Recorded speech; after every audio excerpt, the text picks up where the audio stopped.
सज्जनों, आज अक्षय तृतीया भगवान ऋषभ देव का पारणा महोत्सव संपूर्ण प्राणी मात्र के लिए मंगलमय हो, आप सबके लिए मंगलमय हो। आप सब लोग स्वस्थ होंगे और आगे भी स्वस्थ ही रहेंगे, ऐसे ही कुशल क्षेम परमात्मा से प्रार्थना। जीवन सबको प्रिय है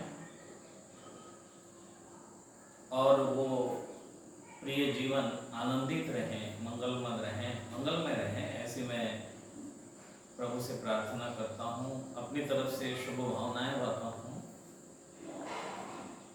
कोरोना वायरस का महामारी का जो संकट है वो निरंतर अशुभ सूचनाएं दे रहे हैं। हम आज ऋषभ देव के पारणा महोत्सव पर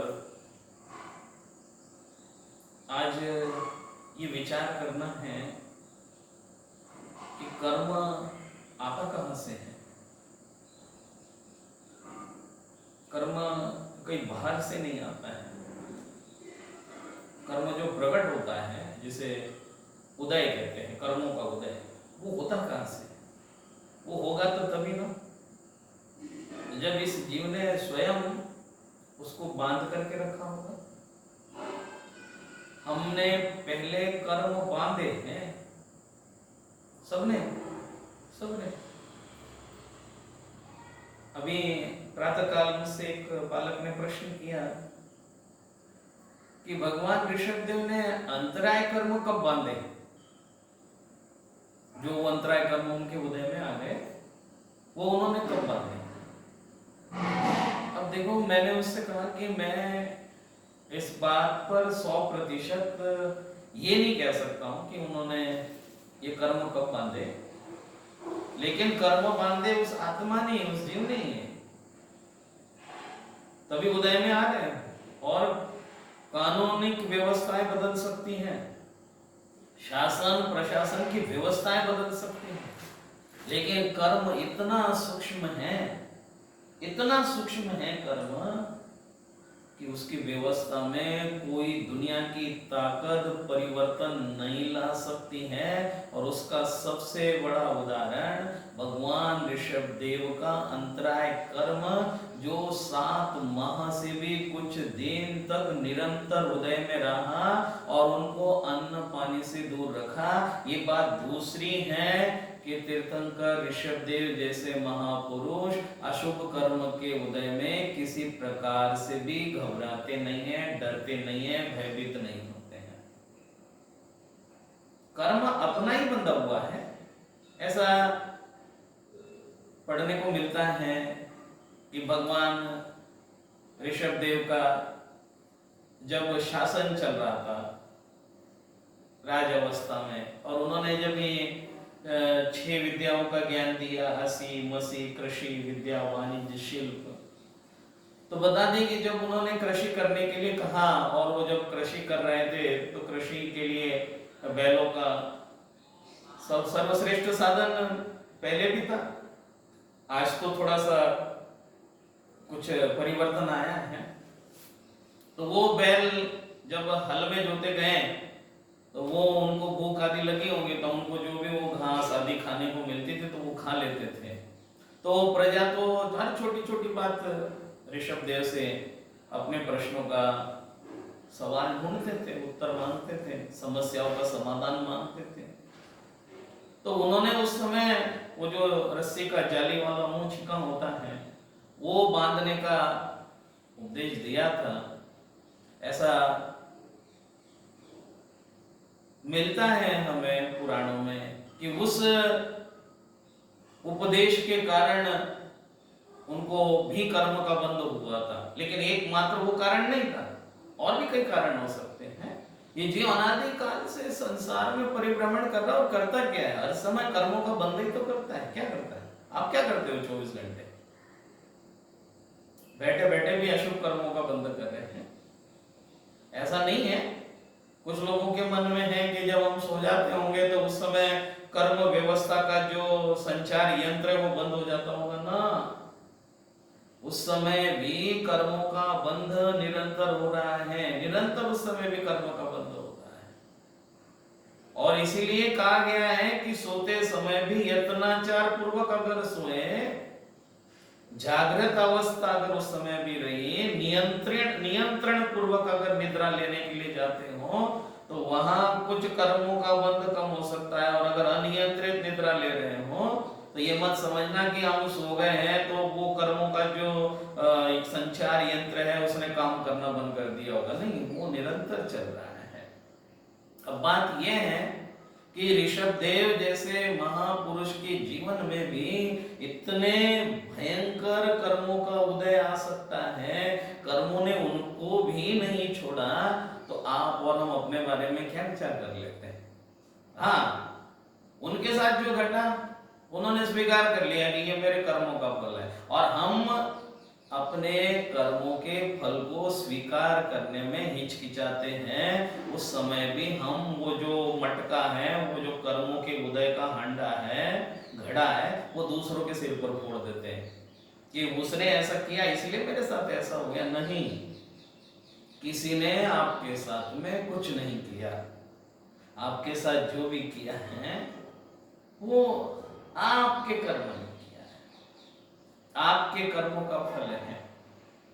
अवध का राज मिलना था, तिलक श्री राम को ना, अवध का राज मिलना था, तिलक श्री राम को ना, अयोध्या रो पड़ी सारी, अयोध्या रो पड़ी सारी, सुना जब वन को जाएंगे, कर्म के खेल कैसे हैं ये दुनिया को दिखाएंगे, पड़ी हम पर विपत्ति भारी, प्रभु जी तुमको सुनाएंगे।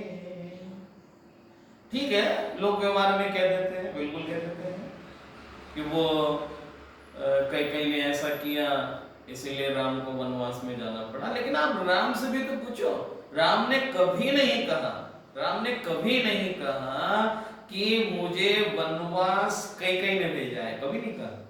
उन्होंने और कौशल्या से ज्यादा सम्मान दिया कई को, कोई तो बात होगी कि नहीं, वो भी महापुरुष है। आप देखो, पार्श्वनाथ पर कमठ पे उपसर्ग किया, पार्श्वनाथ भगवान ने कभी नहीं कहा कि कमठ मेरा वैरी है। ये तो इतिहास में लिखने वाले लोगों ने लिख दिया कि कमठ वैरी है, कमठ वैरी है, लेकिन पार्श्वनाथ ने कमठ को कभी वैरी नहीं कहा।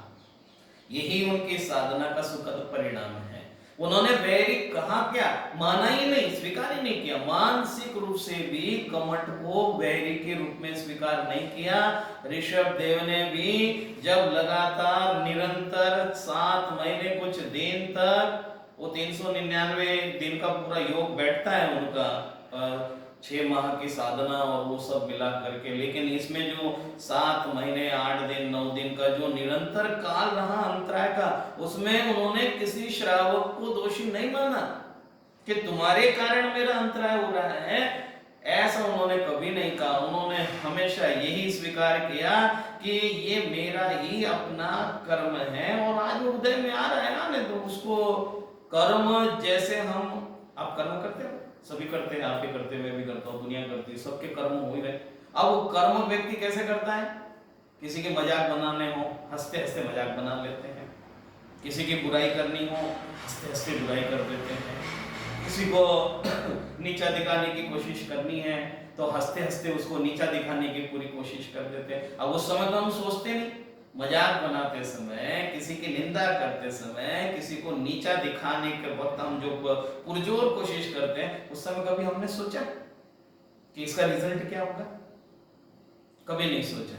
कर्म कैसे किया हमने? कर्म हंस हंस के किए, उसका फल कैसे भोगते हैं? रो रो करके भोगते हैं। कर्म हंस हंस के किए और जब उन कर्मों का उदय आया, वो जब कर्म फल देने के लिए आए, वो प्रकट हुए, तो उस समय हम क्या करते हैं?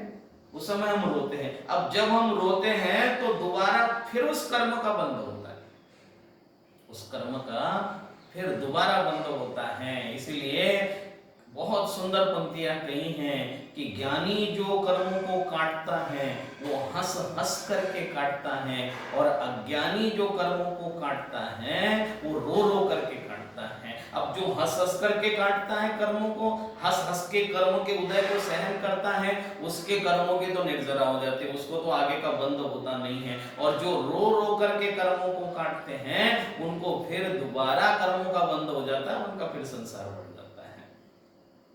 अब ये विचार करना है कि ये कर्म जो बंध रहे हैं, ये निरंतर जो कर्मों का आश्रय हो रहा है, आश्रय आना, ये जो कर्म आ रहे हैं कहां से आ रहे हैं? आपके चलने से, आपके उठने से, आपके बैठने से, आपके बोलने से, आप ही इसके निर्माता हैं, आप ही इसके कर्ता हैं, आप स्वयं आमंत्रित कर रहे हैं उन कर्मों को।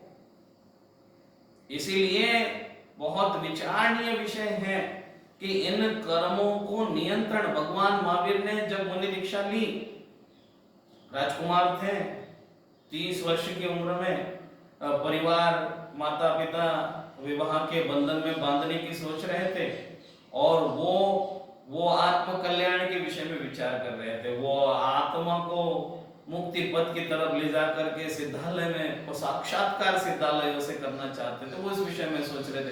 30 वर्ष की उम्र में उन्होंने जब दीक्षा ली तो 12 वर्ष तक, कितने 12 वर्ष तक अखंड मौन साधना भगवान महावीर स्वामी ने की, और कर्मों को तपा तपा करके, शरीर को तो तपाया ही, लेकिन शरीर की तपन से कर्म तपने लगे, और वो सारे कर्म उनकी आत्मा से दूर चले गए। इतनी कठोर साधना करनी पड़ती, इतना जागृत रहना पड़ता है साधकों को, तब कहीं जाकर के केवल ज्ञान जैसी उपलब्धियां हासिल हुआ करती हैं।